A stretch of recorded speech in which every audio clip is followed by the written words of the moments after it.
आज नवी दिल्लीतील भारत मंडपम इथे भारतातील सर्वात मोठ्या परिवहन प्रदर्शनाचं उद्घाटन पंतप्रधान नरेंद्र मोदी यांच्या हस्ते झालं. तंत्रज्ञानाची सांगड घातल्यामुळे भारत स्मार्ट वाहतुकीच्या दिशेने वाटचाल करत असून विकसित भारताच्या प्रवासात वाहतूक क्षेत्रात अभूतपूर्व परिवर्तन होणार आहे, असा विश्वास पंतप्रधान नरेंद्र मोदी यांनी व्यक्त केला. नवी दिल्लीतील भारत मंडपम इथे भारतातील सर्वात मोठं परिवहन प्रदर्शन भारत मोबिलिटी ग्लोबल एक्स्पो 2025चं उद्घाटन केल्यानंतर ते आज बोलत होते. देशात लोकांच्या आकांक्षानुसार वाहन आणि परिवहन क्षेत्रामध्ये होत असलेल्या परिवर्तनाचे सकारात्मक परिणाम दिसून येत आहेत. जेव्हा भारत तिसऱ्या क्रमांकाची अर्थव्यवस्था होईल तेव्हा वाहन उद्योगाचा विस्तारही तितक्याच मोठ्या प्रमाणात झालेला असेल, असं ते म्हणाले. भारताचा परिवहन उद्योग हा भविष्यवेधी आहे. युवा लोकसंख्या, वाढणारा नवमध्यमवर्ग, वेगवान शहरीकरण, आधुनिक पायाभूत सुविधा, मेक इन इंडिया अंतर्गत तयार होणारी परवडणारी वाहनं हे सगळे घटक परिवहन क्षेत्राला नवीन ऊर्जा देणारे आहेत, असं पंतप्रधानांनी सांगितलं. प्रवासाची सुलभता हे आज भारतासाठी सर्वोच्च प्राधान्य आहे, असं पंतप्रधान म्हणाले. कि जब भारत दुनिया की टॉप 3 इकोनॉमी में शामिल होगा तब हमारा ऑटो मार्केट कहां होगा. विकसित भारत की यात्रा मोबिलिटी सेक्टर के भी अभूतपूर्व ट्रांसफॉर्मेशन की कई गुना विस्तार की यात्रा होने वाली है.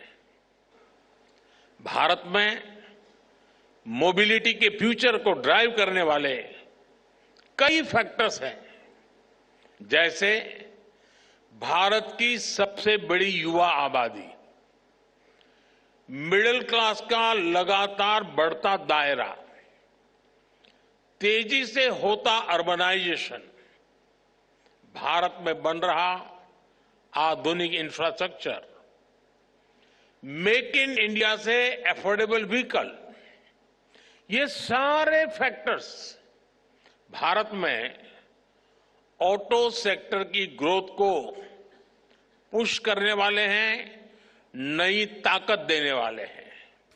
दशकभरापूर्वी खराब रस्ते आणि उत्तम पायाभूत सुविधांच्या अभावामुळे वाहन खरेदीचं प्रमाण कमी होतं. आता मात्र आधुनिक पायाभूत सुविधांची उभारणी, कनेक्टिव्हिटीला मिळालेली गती, कमी झालेला लॉजिस्टिक खर्च यामुळे वाहन क्षेत्रात संधींची अनेक दारं खुली आहेत, असं ते म्हणाले.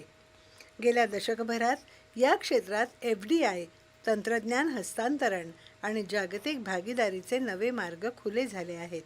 या क्षेत्रात भविष्य घडवू पाहणाऱ्या प्रत्येक गुंतवणूकदारासाठी भारत एक उत्कृष्ट स्थान आहे, असं पंतप्रधान म्हणाले. गेल्या 4 वर्षात भारतात वाहन क्षेत्रात $36 अब्ज अधिक परदेशी गुंतवणूक झाली आहे. येत्या काही वर्षात ही गुंतवणूक वाढणार आहे, असं ते म्हणाले.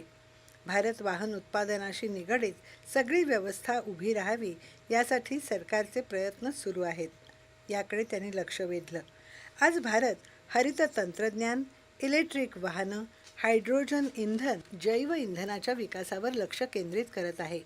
इलेक्ट्रिक वाहनांच्या विक्रीत 10 वर्षात 640 पटीने वाढ झाली आहे, असं सांगत इलेक्ट्रिक वाहनांच्या उत्पादन आणि खरेदीसाठी सरकार मोठ्या सवलती देत असल्याचं पंतप्रधानांनी अधोरेखित केलं. या प्रदर्शनापूर्वी पंतप्रधानांनी प्रदर्शनात मांडलेल्या विविध वाहतुकीच्या साधनांची पाहणी करून तज्ज्ञांकडून माहिती जाणून घेतली. हे प्रदर्शन आजपासून 22 जानेवारी दरम्यान 3 वेगवेगळ्या ठिकाणी आयोजित केलं आहे. नवी दिल्लीतील भारत मंडपमसह यशोभूमी आणि ग्रेटर नोएडा इथल्या एक्स्पो सेंटर अँड मार्ट या 3 ठिकाणी आयोजित प्रदर्शनांमध्ये एकाच वेळी 9 पेक्षा अधिक कार्यक्रम होणार आहेत. 20हून अधिक परिषदा आयोजित करण्यात आल्या आहेत, तर विविध प्रकारची दालनं देखील असणार आहेत. याशिवाय या प्रदर्शनात परिवहन क्षेत्रातील धोरणं आणि उपक्रम प्रदर्शित करण्यासाठी राज्य सत्रे देखील असतील. या सत्रांद्वारे उद्योग आणि प्रादेशिक स्तरांवरील सहकार्य शक्य होणार आहे.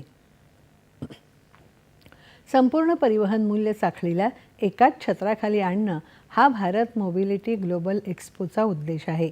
यावर्षीच्या प्रदर्शनात जागतिक महत्त्वावर विशेष भर दिला जाईल. तसंच यामध्ये जगभरातील प्रदर्शक आणि अभ्यागत सहभागी होतील.